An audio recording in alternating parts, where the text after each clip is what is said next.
Numbers 23:19. God is not human, not a human being. Ang Diyos ay Diyos, hindi siya tao. Know God? Can we really know God? How much can we know God? Father, we thank you that you are mysterious, that you're all-powerful, you're not human, and you're above us. Because of that, we can rely on you, believe in you, and worship you.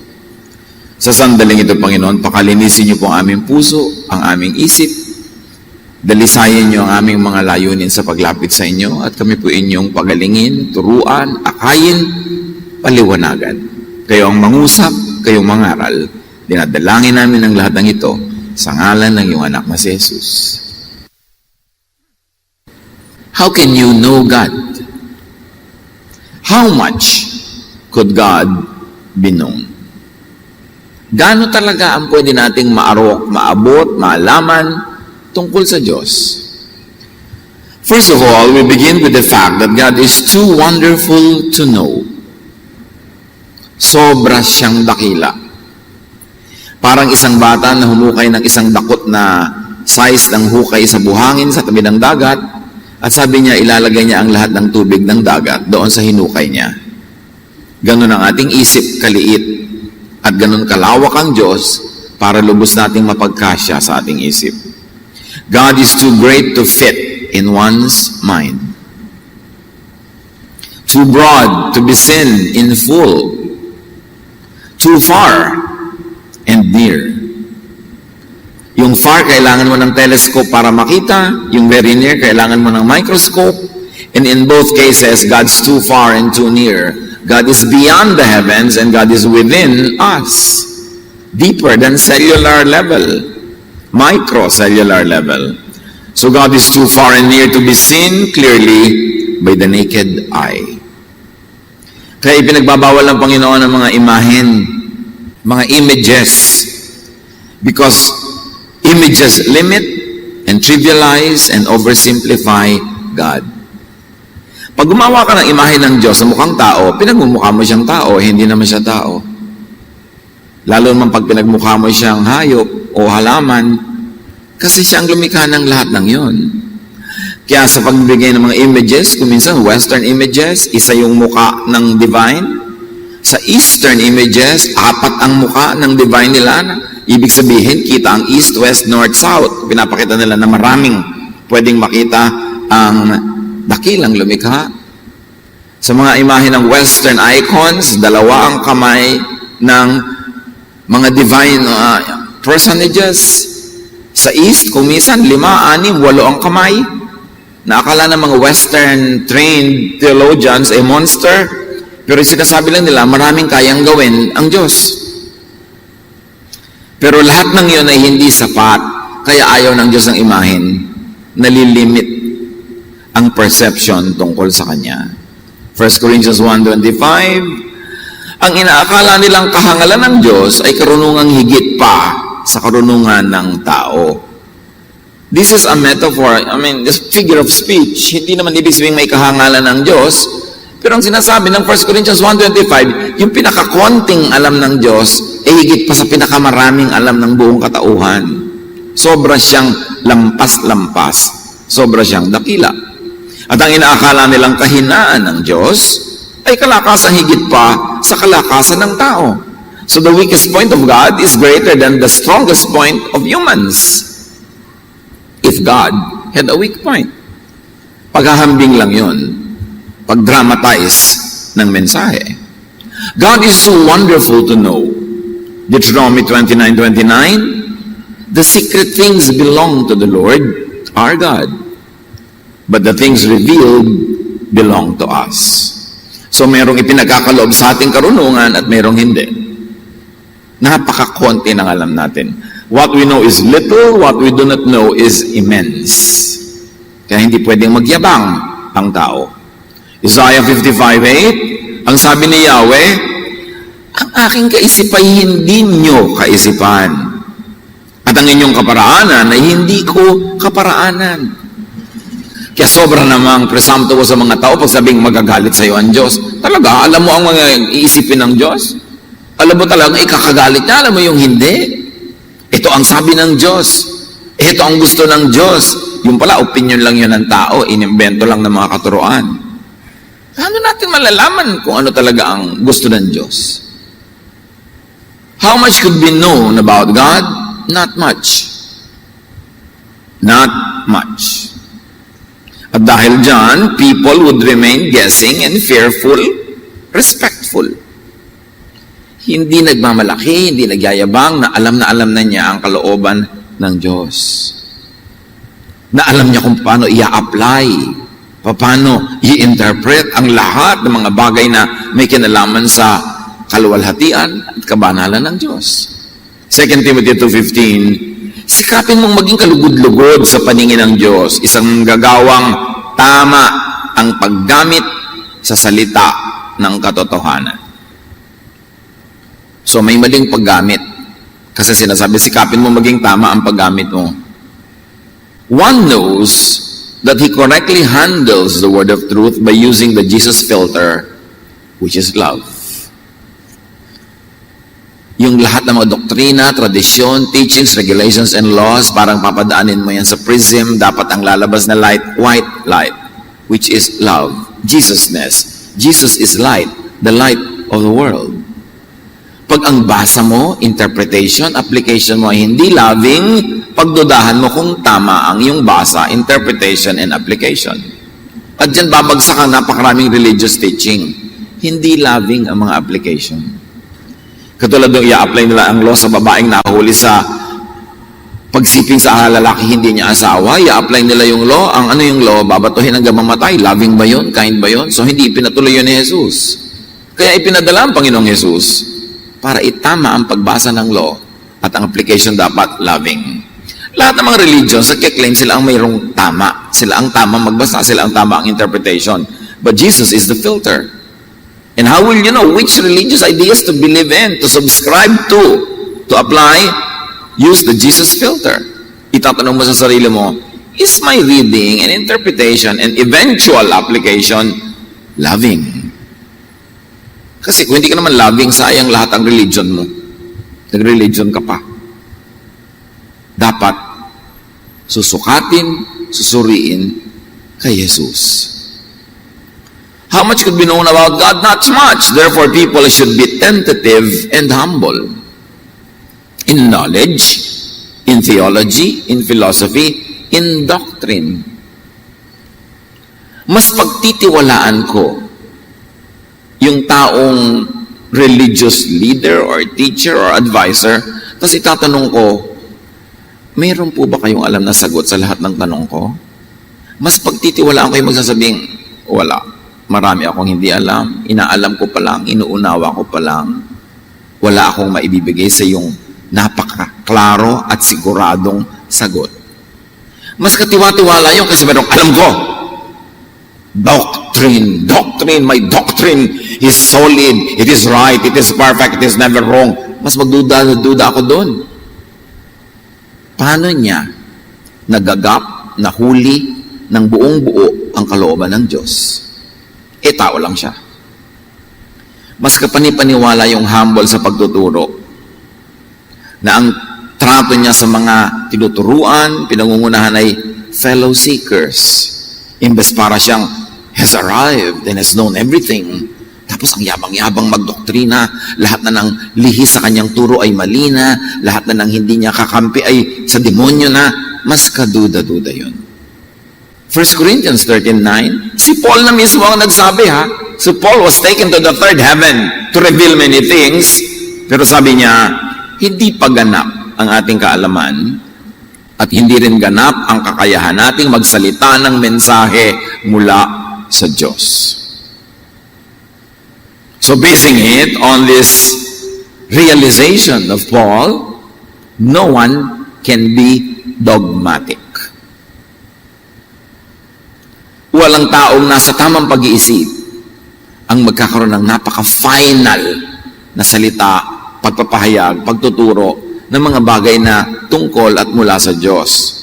You can only be tentative because what we know is little, what we don't know is immense. Our knowledge is imperfect and our prophecy is imperfect. And Paul says, but when the perfect comes, the imperfect will pass away. So slowly that imperfection will pass away as we get indwelt by that which is perfect, by the light of Jesus. Therefore, people should not study too much.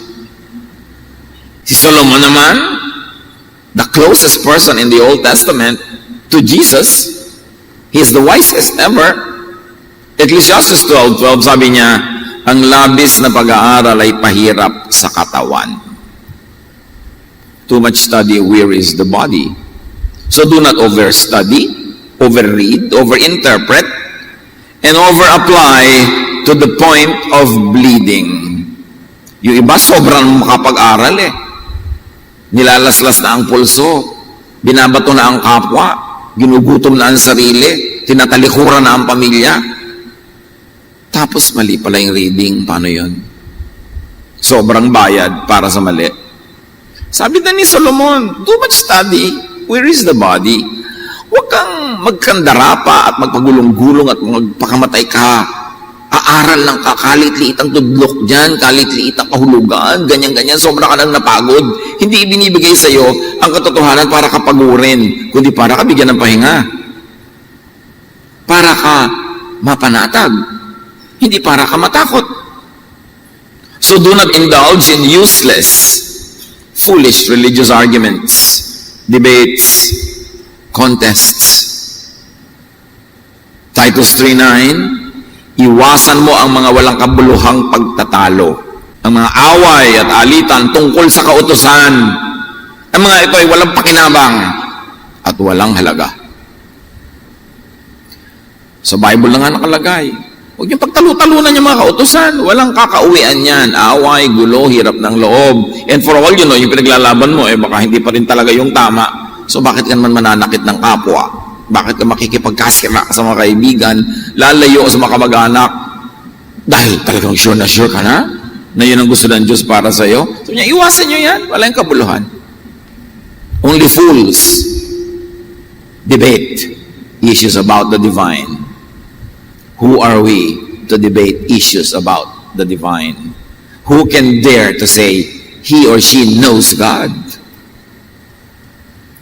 Kaya yung mga sobrang kuminsan overgeneralizations, nakilala ko po ang Panginoon noong April 12, 1995. Nakilala mo talaga? Sige nga, ipakilala mo nga sa akin. Baka pwede mo sabihin, nagsimula po akong magkaroon ng personal relationship at magsaliksik at mag-aral tungkol sa Diyos noong ganung petsa. Pero hindi mo pala kilala. You have arrived. Kahit nga si Jesus and Jesus grew in wisdom, in stature, in favor with God and men. Nag-grow din siya, hindi biglaan. Tapos ikaw, nakilala mo talaga ang Diyos. Tapos may na-memorya ka lang na 5 verses, inaway mo na lahat ng kapitbahay, kamag-anak, kaibigan. It's foolishness. Ang tamang paggalang sa Diyos, tamang pitagan sa Diyos ay magdahan-dahan ka sa pag-aakala mong alam mo. Hindi ka magiging sarili, mayabang, at mapagbataas. But how and by what could God be known? Paano nga ba? Saang paraan pwedeng makilala man lang unti-unti ang Diyos? God can be known through nature. Alam natin Diyos ang lumikha ng lahat ng kalikasan, lahat ng bagay na nasa ating paligid na likas. So, sa pagtingin mo sa nilikha, meron kang clue tungkol sa lumikha. Romans 1:20, mula pa nang likhain ng Diyos ang sanlibutan, ang kanyang likas na hindi nakikita, ang kanyang kapangyarihang walang hanggan, at ang kanyang pagka-Diyos, ay maliwanag na inihahayag ng kanyang mga ginawa. So, susunod ka sa utos ng Diyos. Yung religious utos, sure na sure ka ba na talagang yun ang utos ng Diyos? After thousands of years ng handling and sometimes mishandling of religious institutions, of editing, of inserting of ideas by religious leaders that have political agenda, sa pagmamanipula ng mga makapangyarihan sa religious thought to control civilizations, gaano ka talaga pwede mag-rely sa tradition ng relihiyon? Pero yung nature, alam na alam mo, Pag may malaglag, gravity, Diyos ang lumikha niyan. Walang nakakapag-iba niyan all throughout time. Napapalipad mo ang aeroplano dahil naiintindihan mo ang mga issues ng physics, ng velocity, buoyancy, etc., etc.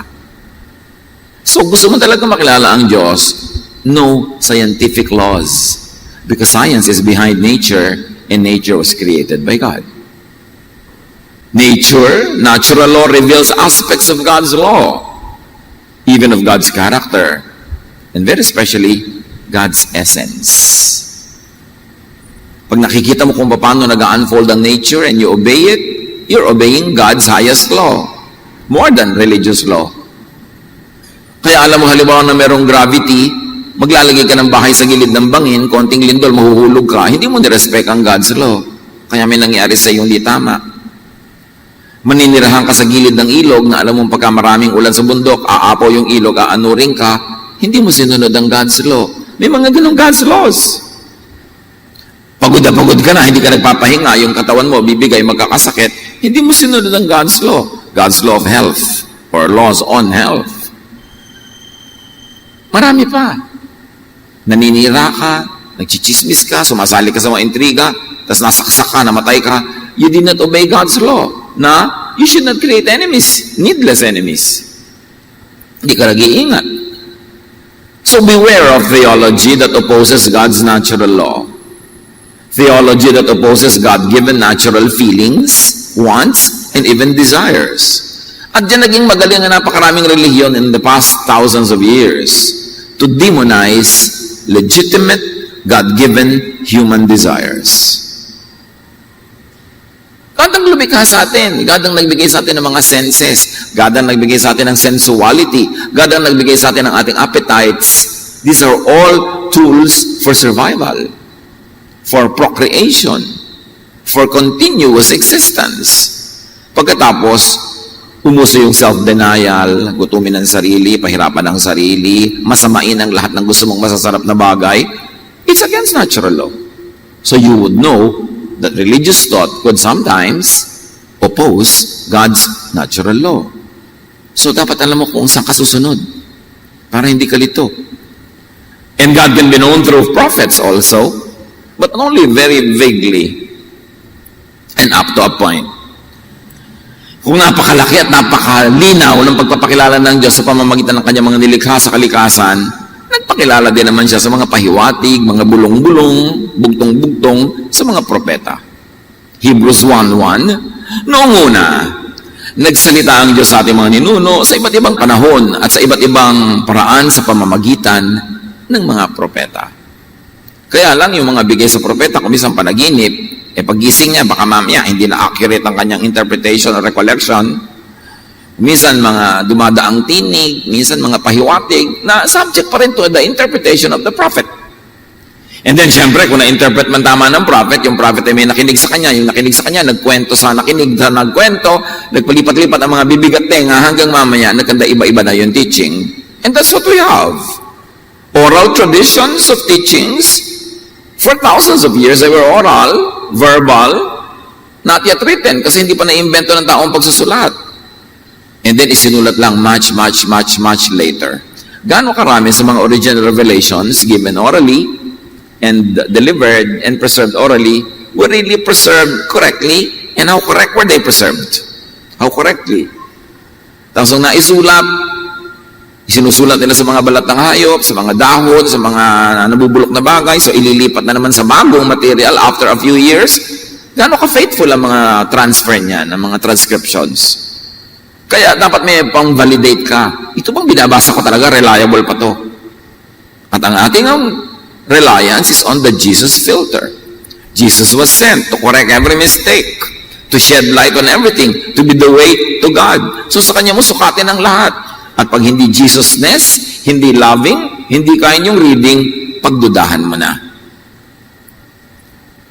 Now, some situational instructions were known through Moses and the other prophets. But what God really wants people to know, God revealed through Jesus. Puta-putake, kapra-kapraso, bugtong-bugtong, bulong-bulong ang ibinigay sa mga propeta. But God could be known by and through Jesus. John 1:17, ibinigay ang kautusan sa pamamagitan ni Moses. Ngunit, dumating ang kagandahang loob at katotohanan sa pamamagitan ni Jesucristo. May clear choices dito. Kautusan or katotohanan and kabaitan? Saan ka? Moses or Jesus? Saan ka? Napakalinaw nung ginawang choices sa Gospels. Kaya yung sobrang mga maka-Moses, maka-tradisyon, maka-temple, pinatay si Jesus. Hebrews 1:2, ngunit sa mga huling araw na ito, siya'y nagsalita sa atin sa pamamagitan ng kanyang anak. Noong daw mga nakaraan, bubulong-bulong, sasali-salita, bibigay-bigay ng kapra-kaprasong mensahe ang Diyos through the prophets, pero noong panahon ni Jesus, nagsalita na ang Diyos ng derechahan, malinaw, explicit, through Jesus, His Son. Hindi naman biological son yun, kaya nga po yan ay pinaproblema kung bakit naging karoon ng anak ang Diyos. Ibig sabihin lang kung ano ang Diyos yun si Jesus. Genetically, spiritually, essentially, kung ano ang Ama, yun ang Diyos. Colossians 1:15, the Son is the image of the invisible God, the firstborn over all creation. And of course, this is not a physical image. If I may add a few clarifications, the qualities, the thought, and the teachings of the Son, that is the image of the invisible God. Gusto mong makita ang imahe ng Diyos Ama sa langit? Tingnan mo hindi yung itsura ni Jesus kasi nagkatawang tao. Tingnan mo yung itinuro niya. Yung ibinigay niyang halimbawa, yung kanyang mga ideya. Yun ang perfect image of God that God wants revealed to us. I think hindi pa yun ang buong-buong image ng God. Pero yung gusto niyang malaman natin, sapat na ipinaalam niya through Jesus. John 1:14, the Word, referring to Jesus, became a human being. The idea of God, the idea about God, the Word, became a human being and lived here with us. We saw His true glory, the glory of the only Son of the Father. From Him, all the kindness and all the truth of God have come down to us. So by saying from Him, ibig sabihin, all the others, hindi sila ang dinaanan ng kindness and all the truth of God, but Jesus. That's why dapat ng turo ng lahat ng religious people, lahat ng religion, lahat ng practices, padaanin kay Jesus, because Jesus is the image of the invisible God. He is the measure of all things. But God and Jesus revealed only little on a need-to-know basis lang. Kahit si Jesus, ang image of the invisible God, hindi pa rin napakarami ng itinuro niya. Hindi pa rin kaya ng isip ng kanyang tinuruan. At hindi lahat ay ipinaunawa niya sa lahat ng tao. Yun ang hiwaga. Hindi niya ipinawagan kung bakit. Pero meron siya pinagkalooban at may hindi ng revelations na ito. John 16:25, ang mga ito'y sinasabi ko sa inyo, si Jesus ang nagsasalita, ng patalinghaga. Subalit darating ang panahong hindi na ako magsasalita sa inyo sa ganitong paraan. Tuwiran ko nang sasabihin sa inyo ang tungkol sa Ama. So, ang pagsasalita ni Jesus ay patalinghaga pa rin, indirect pa rin, dahan-dahan. Jesus, God, revealed only to a few persons. Matthew 13:10-11, lumapit ang mga alagad at tinanong si Jesus, bakit po kayo gumagamit ng talinghaga sa kanila? Hindi nila maintindihan. Sumagot siya, ipinagkakaloob sa inyo ang karapatang maunawaan ng hiwaga tungkol sa kaharian ng langit. Ngunit hindi ko ito pinagkakaloob sa kanila. Mapalad ang pinagkakalooban. At ang pinagkakalooban ay may tungkuling ito ibahagi, ipaliwanag sa hindi diretsahang pinagkakalooban. Kaya tayo mga lingkod ng Diyos ay mga instrumento, channels of blessing. Daanan ng pagpapala at tungo sa iba, sa mga pagpapalang binigay sa iyo pero hindi sa kanila. So ikaw ngayon na instrumento para makarating yun sa kanila. Hindi lahat ay diretsahang ibinibigay sa lahat. Iba-iba ang ibinibigay sa iba-ibang tao, pero meron tayong tungkulin na yung pagpapalay hindi solohin, kundi padaanin lang sa atin at makarating yun sa iba. Kami mga binibigyan ng pagpapalang magaling magturo, merong magaling namang mag-advise, merong magaling naman na magpalakas ng loob, merong magaling na tumulong practically, iba-iba. Para tayo ngayon na maging extensions of God to reach other people. God revealed only to a few persons, and even to His disciples did not always understand much or fully. Sa kanila na nga ibinibigay, hindi naman nila rin laging naintindihan. Luke 9:45, ngunit hindi nila ito naunawaan sapagkat inilihim sa kanila ang kahulugan nito. Natakot naman sila magtanong sa Kanya kung ano ang ibig Niyang sabihin. So hindi naman lahat ng sinabi naintindihan pa rin. Tapos sa lahat ng narinig, the disciples also wrote down only a little. Hindi naman lahat ng narinig nila, sinulat nila eh. John 21:25, at marami pang ginawa si Jesus na kung isusulat lahat, sa palagay ko hindi magkakasya kahit sa buong daigdig ang mga aklat na maisusulat. So only very little of what was revealed was written down. Bakit? Para hindi rin suluhin ng mga disciples at hindi suluhin ng mga writings nila ang talastasan sa pamamagitan ng Diyos at ng tao. That God would continuously engage to deal with people directly. God can deal with us through the written word. God can deal with us through the prophets and through the gospels and through the disciples. But many were not given to them and through them because God would continue to make revelations to all His children in all places at all time. Kaya sabi niya, hindi nyo kaya maintindihan to lahat, but I will send the Holy Spirit who will explain things to you. What then can and should be known about God? So wag na lang natin pag-aralan, wag na lang tayo lumapit sa Diyos. O ano ba talaga ang pwede at marapat na alamin?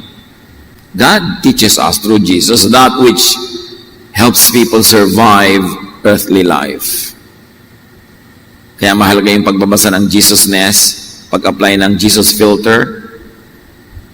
Kasi tunay, ang ibinigay sa atin ng mga salita, para tayo mag-survive, mabuhay ng payapa, tahimik, masagana, dito sa mundo. Yun, ibinigay. Kaya ang daming katuruan sa scripture na magtanim ka para ka umani, huwag ka magchismis, makipagmabutihan ka sa mga tao, mag-invest ka, mag-ipon ka tulad ng mga langgam. Ang daming katuruan. At yan ay ibinigay, hindi para sa kabilang buhay, para sa langit, kundi para dito. Concern kasi ng Diyos, yung maiksing panahon na ipinahiram niya para sa buhay dito sa lupa ay matamasa natin ang lahat ng pagpapalang inilaan niya at gusto niyang tanggapin natin. So hahanapin niya sa scripture yung mga bagay na nagpapaginhawa, nagpapaganda ng buhay, nagpapatahimik, nagpapasagana. Yun ang kalooban ng Diyos na kinokontra na naman ng maraming relihiyon kasi tinuturo nila magdusa ka, magtiis ka, magutom ka, sa langit ka nalang bumawi. Hindi nang turo ni Jesus. Nung nagtatanong ang mga disciples, teach us how to pray. Sabi ni Jesus, pray like this, Our Father, you are in heaven, let your kingdom come. Let your will be done on earth as it is in heaven. So, ibig sabihin ni Jesus, huwag niyong laging isipin na pumunta sa langit. Ang hilingin niyo sa Diyos, ibaba ang langit dito sa inyo. Now na. Thy kingdom come. Hindi yung I will go to your kingdom. Pag namatay ka, you go to the kingdom of God. Pero habang nandito ka, dapat ang prayer mo, which is ang action mo, ang objective mo, ang ginagawa mo, is to bring a piece of heaven down to your life here on earth. Kapayapaan, katahimikan. Yun ang kingdom of God, hindi yung isang physical, political kingdom, kundi paghahari ng Diyos sa iyong buhay. Hindi kaharian, kundi paghahari sa iyo. Na ang bunga, tahimik ka, payapa ka, maayos ang buhay mo. Yun ang concern ng Diyos para sa iyo. Kaya nilagay dito sa mundo, hindi para parusahan ka lang dito para ihanda ka sa langit. Hindi dapat hindi ka na tinanggal sa Kanya, nandun ka na lang forever, because our spirit came from God. And then it will go back to God. Ba't ka pa pinadala dito para lang parusahan? No. Para tamasahin mo in a physical way ang mga physical creation ng Diyos na hindi mo ma-enjoy in a physical way when you are in your spiritual body in a spiritual heaven. So dapat na-appreciate mo yung life here on earth. So what can be known about God? That which helps people find and follow God's laws into eternal life. So dalawa yon, here and there. And the way to eternal life is Jesus. The way to the kingdom of God is Jesus. The way to the kingship, lordship, reign, rule of God in our lives is to apply Jesusness. So alam mong pinaghaharian ka ng Diyos, hindi ko alam mo lahat ng doktrina, hindi kung ikaw lang ang ligtas, kung ang yapang-yapang mo, hindi yon. Pinaghaharian ka ng Diyos kung ikay maibigin. Because the kingdom of God and the rule of God is all about love and peace and rest. At ito, sobra-sobra na natin pinapaulit-ulit. Siguro pag nag-quiz tayo ngayon, 100 downgrade yung lahat. Magdudugo lang ang mga tenga nyo, kauulit ko ng love, di ba? Baka sabi nga ng iba, hey, ito ang message dito, love na naman. Kasi nga hindi natin naiintindihan kahit tayo paulit-ulit. Hanggang hindi ka pa loving, hindi ka pa tinatablan ng salita ng Diyos. Minsan nga, baligtad pa yung talab nung nakapag-aral, yumabang pa, naging judgmental pa, naging separatist pa, naging self-righteous, di baligtad ang talab. Negative. Now, how not to know and teach about God is important to understand. Paano ba ang hindi dapat na paraan ng pagkilala sa Diyos at pagtuturo at pagpapakilala tungkol sa Diyos? By man-made doctrines that oversimplify God. Ayaw ng Diyos niyan. God does it like that. Itong gusto ng Diyos para sa iyo. Oversimplification lahat yan. Kasi yung mga sinasabi natin ayaw ng Diyos, kahit sa Bible, may mga instances na pinayagan niya, may instances na hindi. So, alin doon? Hindi naman natin nakikita na iginagalang at minamahal din ng Diyos yung sitwasyon ng tao, kaya hindi laging ito para sa lahat ng panahon, lahat ng oras, lahat ng sitwasyon. Meron ding pag-a-adjust na ang ending dapat yung alin ba ang ikakabuti mo. Hindi napasama ka na sa pagsunod niya, napagod ka na, nagdugo ka na. Sabi, ano bang makakabuti sa'yo? Matthew 15:9, Jesus says about God, sabi ng Diyos, it is useless for you to worship me when you teach rules made up by humans. Sabi ng Diyos at nirepeat ni Jesus sa Israel, lalo sa mga leaders ng religion ng Israel, baliwala ang pagsamba nyo sa akin, kunwari, kung itinuturo nyo naman yung mga inimbento nyo lang na doktrina. So maraming imbento, kahit yung temple, kahit yung mga priest, kung hindi nga ba, sasabihin nyo ng Diyos at i-quote pa ni Jesus. Paano ko ang pinagkakahirapan mong sundin, imbento lang pala, di lugi ka naman. Kaya napakahalaga nga nung Jesus filter. How do you not know and teach about God? By over-particularized do's and don'ts. The kingdom of God is not about do's and don'ts. Don't wear this, don't eat that, don't sing this. Hindi ganun. The kingdom of God is about loving God and loving one another. Kung minsan sa dami ng do's and don'ts, naging unloving ka na, baligtad ang effect. Namatay na ako nakasama ni Kristo at hindi na ako sakop ng mga alituntunin ng mundong ito. Bakit pa kayo sumusunod sa mga alituntuning tulad ng huwag hahawak nito, huwag titikim niyan, huwag gagalawin yon? Ang mga ito'y utos at katuruan lamang ng tao.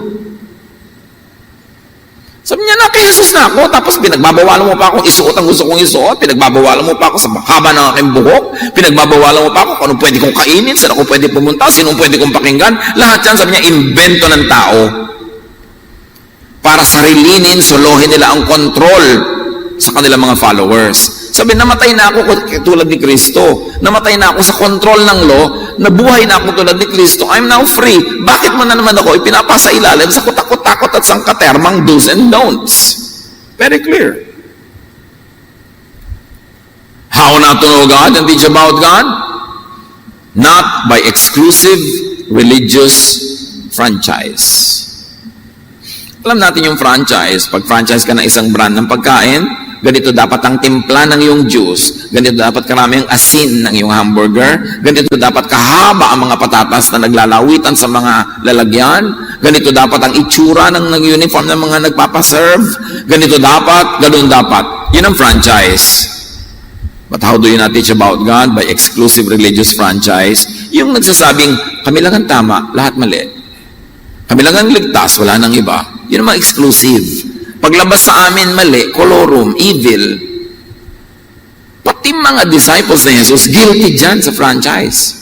Dahil sobra silang excited na malapit sila kay Jesus, nakakagawa sila ng mga himala dahil in-empower sila ni Jesus. Akala nila, sila na lang ang anak ng Diyos.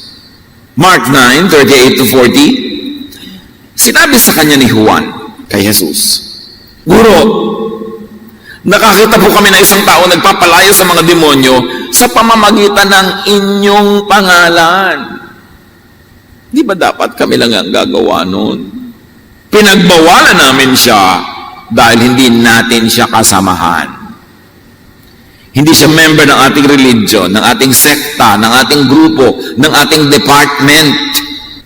Hindi sila pwede magpalayas ng masasamang espiritu sa ngalan nyo, kami lang. Ngunit sinabi ni Jesus, huwag ninyong pagbawalan. Sapagkat ang taong gumagawa ng himala sa pamamagitan ng pangalan ko, ay hindi magsasalita ng masama laban sa akin pagkatapos gawin ito. Sapagkat sino mang hindi laban sa atin, ay panig sa atin. Nakita niyo kay Jesus, hindi lang kayo ha. Ano, lagi ko lang kayong kasama, inisip niyo, kayo na lang? Sabi niya, I have other sheep that are not of this fold. Maraming anak ang Diyos sa lahat ng lugar, hindi lang yung nasa Israel, hindi lang yung member ng grupo natin. Walang limitasyon ang Diyos, hindi siya nababakura ng reliyon, hindi siya naaari ng anumang religious group or franchise.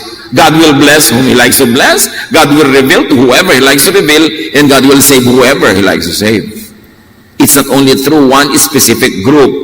And yet, lahat ng claim to fame ng halos lahat ng religion, sila lang ang tama, sa kanila lang dadaan ang kaligtasan, at pag wala ka sa kanila, di ka maliligtas. Jesus says, oh, where? Sa inyo na-invento yan. Sinusulo nyo ang langit? Kayo lang ang may lisensya? Wow! Sabi ni Jesus, no. Pag nagtuturo, nagpapalayas ng espiritu, ibig sabihin nagpapalaya, trabaho ko yan, kahit hindi through you. So ang tunay na dinadapuan ng katotohanan ng Diyos through Christ will treat fellow searchers with respect, with consideration, and in humility. Walang kami lang. Walang tayo lang. But according to studies, there are people who are genetically inclined to want that kind of arrangement. Yung masaya sila pag sila lang. Pag sila lang ang tama, sila lang ang correct, sila lang ang ligtas. Kaya gusto nila yung mga ganong teachings, doon sila sumasali. Pero malinaw ang scripture, ha? Hindi yan ang style ni Jesus. When seeking, seek for Jesus and seek for His way. John 14:6, I am the way, sabi ni Jesus, the truth and the life. No one comes to the Father except through me. And because God is love, therefore no one comes to the Father, no one comes to love except through the Jesus way, the Jesus filter, the loving way. Ang way to God is the way of love. When confused and unsure, rely on and receive God's love. And just choose to love. Nalilito kayo, paano ba ako makikipag-deal sa mga tao? Paano ako magbibigay ng payo? Paano nga ba? Kung hindi ka sure sa gagawin mo, just love. 1 John 4:7, mag-ibigan tayo sapagkat mula sa Diyos ang pag-ibig. Ang bawat umiibig ay anak ng Diyos at kumikilala sa Diyos. Hindi sinasabing ang bawat miyembro ng ganung relihiyon, ang nagpabautismo sa ganitong style, ang bawat, kahit sino, umiibig ay anak ng Diyos. So maraming anak ang Diyos na wala sa loob ng religion mo, nasa iba. Baka nga wala pa silang religious label. Pero pag umiibig, anak ng Diyos. Pero kahit gaano ka-strong ang religious identity and identification, pag hindi maibigin, hindi anak ng Diyos. So itanong mo sa katabi mo, kaninong anak? Sagutin niyo. Pag hindi anak ng Diyos, anak ni, alam mo na. Pero religyoso. Sa ulo lahat ng verses. Pero hindi loving, hindi anak ng Diyos. Huwag tayo magpaloko sa mga teaching. Ang linaw nila ng Bible Binabaluktot lang nila para masolo nila yung mga espiritu, mga kaluluwa at mga tithes and offering. Pero sabi, sino mang maibigin? Anak ng Diyos. So kahit hindi pa dumadating yung mga misyonero sa Pilipinas, noong 1521, alangan namang walang anak ang Diyos dito. Sumakay lang ang Diyos sa Galeon, dala ni Magellan, ganon. Lahat ng maibigin, ano man ang religious label, ay anak ng Diyos. Nasa Bible. Hindi naman mahirap makita. Siguro hindi lang 5 ang nagpa-counsel sa akin na isang nanay na concern tungkol sa kanyang anak. Ang anak ay divergent, kakaiba sa iba. Ang nanay ay religyosa. Tapos yung anak hindi swak sa idea ng kanyang relihiyon. Hati ang puso ng ina. Itatakwil ko ba ang anak ko? Kasi sabi ng church namin, hindi ko dapat tanggapin yung anak ko dahil ganito siya. Ang payo ko sa kanilang lahat, isa lang. Just be a mother. Huwag ka na maging theologian. Ano bang alam mo sa theology? 3 units. Ilang alam mong verses? 15, mali-mali pa. Tapos ite-theologize mo yung anak mo, itatakwil mo dahil kakaiba sa tinuturo ng simbahan nyo. Pag nagkamali ka, itatakwil ka rin yung simbahan na yan. Mabuti pa, magsama nila kayong mag-ina. Yan ang matibay na relasyon. Just be a mother. Mahalin mo ang nanay mo, anak mo, sino man yan, kahit ano pa sinasabi ng mga relihiyon. Pag hindi loving, hindi galing kay Jesus. Galing sa Pharisees.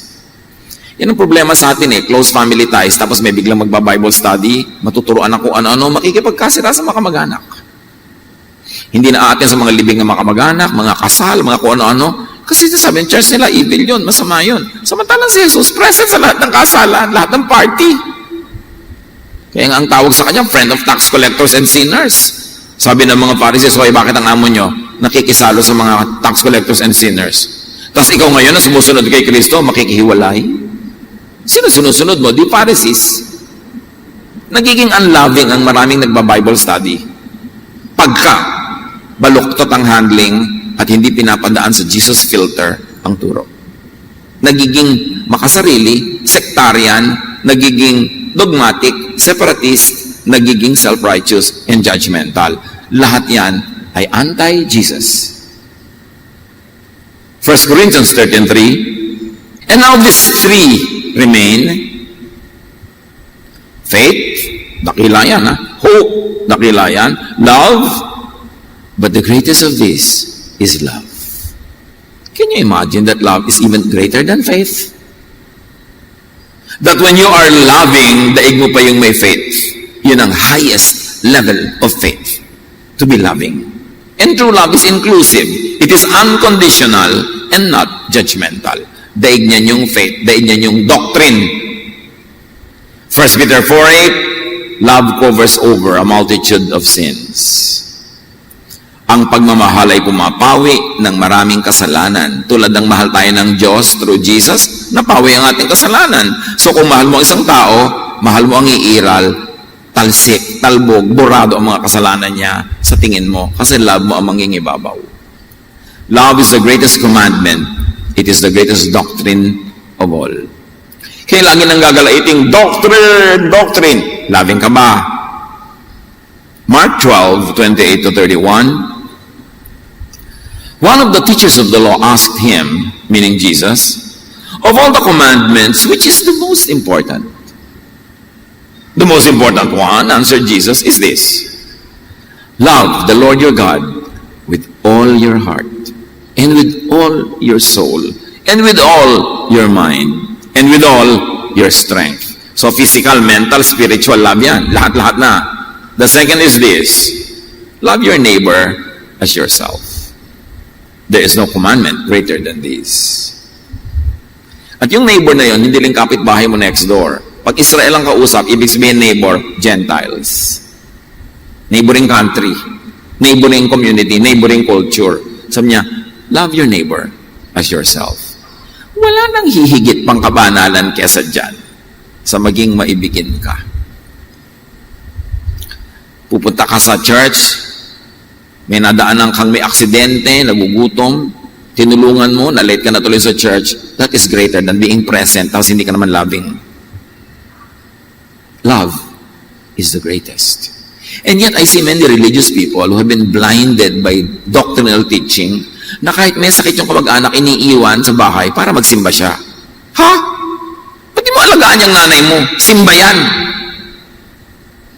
Sumimbak na lang sa ibang araw pag gumaling na siya.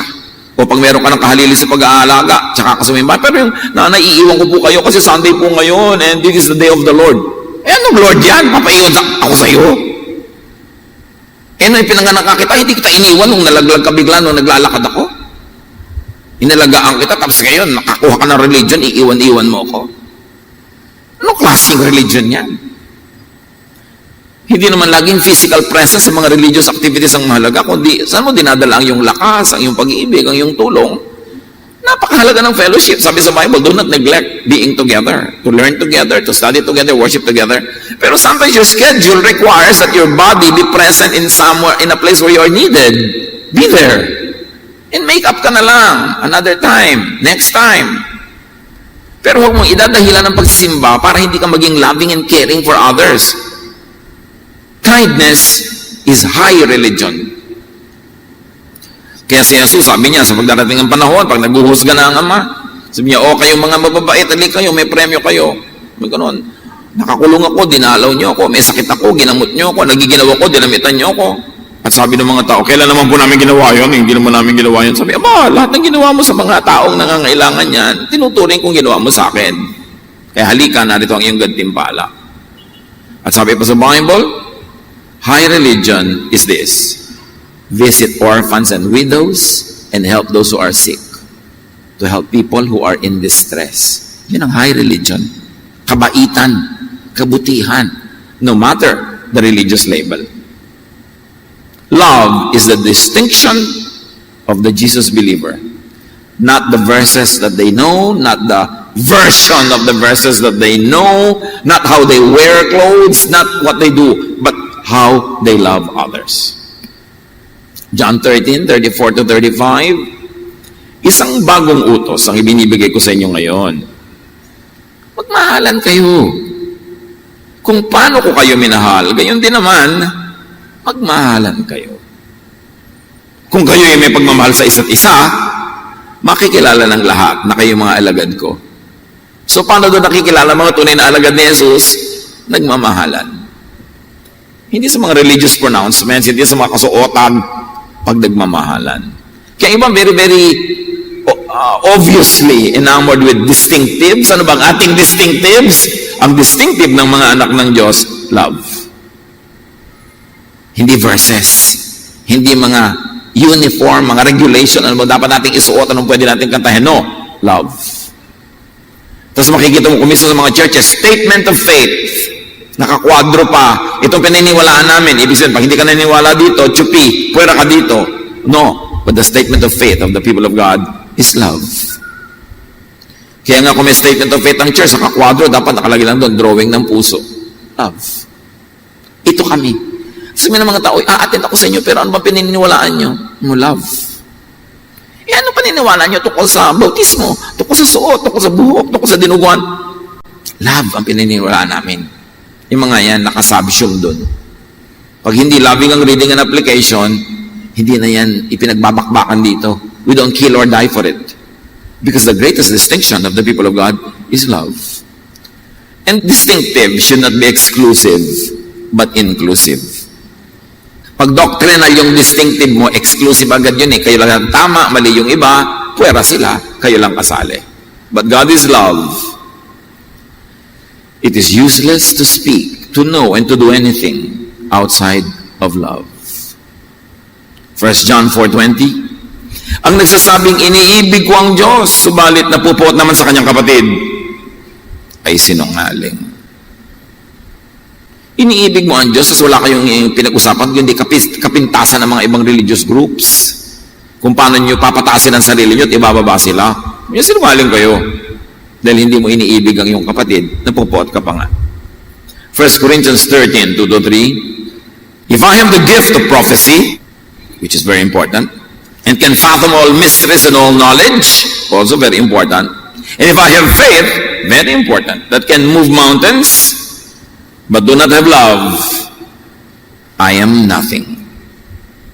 Baliwala lahat ang alam ko, katuruan ko, mga ginagawa ko, kung hindi naman ako loving. If I give all I possess to the poor, and give over my body to hardship, that I may boast, but do not have love, I gain nothing.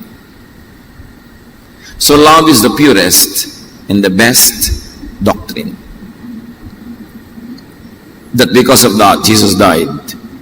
Jesus died to love the world. That whoever will believe in Him will not perish, but have eternal life. So, mga kapatid, mga lingkod ng Diyos, major in love. Minor in other things. You will know God not by knowing doctrines in your mind, but through and by loving. Paano ko po makikilala ang Diyos? Sa pag-aaral po ba? Pwede. Makikilala mo ng Diyos sa pag-aaral eh. Sa pakikinig po ba? Pwede. Pero gusto mo talagang effective, powerful, and diretsong paraan para makilala mo ang Diyos? Magmahal ka ng kapwa. The path of God is a loving path, forgiving, giving, kind. Take that path, and you will know God. Little by little. Progressively. Those who love know God.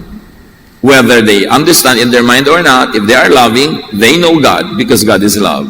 Daig ang unloving theologians ng loving, simple people. Matthew 15, 7-8, sabi ni Jesus sa mga leaders ng religion ng panahon niya, you hypocrites! Isaiah was right when he prophesied about you. Those people honor me with their lips, but their hearts are far from me. So know God not by the mind, not through the lips, but by the heart. 1 John 4, 16-18. God is love. Whoever lives in love, lives in God, and God in them. There is no fear in love, but perfect love drives out fear. So ang effect sa'yo ng religion, ang effect sa'yo ng teachings ay fear, that's not from God. Because the love of God should drive out fear and make you peaceful, restful. Dapat ang buhay mo, ang isip mo, ang emotion mo ay tiwasay, tahimik, payapa. Through knowledge of God, through Jesus, does not give fear. It gives love and peace and rest. That is what you should receive from God. And that is what you should give to people around you.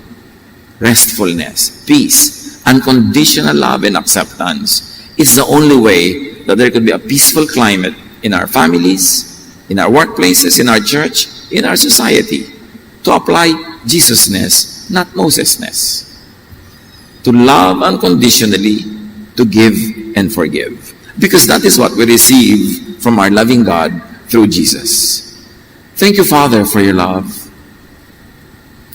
At nawa sa paulit-ulit ng pag-aaral namin na ito, may madagdag na angle, may madagdag na depth and width sa pagkaunawa namin sa inyo. Sa liit ng aming isip, Panginoon, kaunti lang ang kaya naming maunawa. At nawa, ang mauna namin at pangunahing maunawaan ay yung pagiging maibigin nyo. How you love us, and how we can love people through us, and how we can enjoy receiving your love and giving it away. Pagbulay-bulayan natin ang mga application nito sa ating family life, sa ating workplaces, in our church, in our community, in our country. Lord, teach us how to apply this in our daily life, in our practical way of living. Be with the Lord in silent reflection and thanksgiving.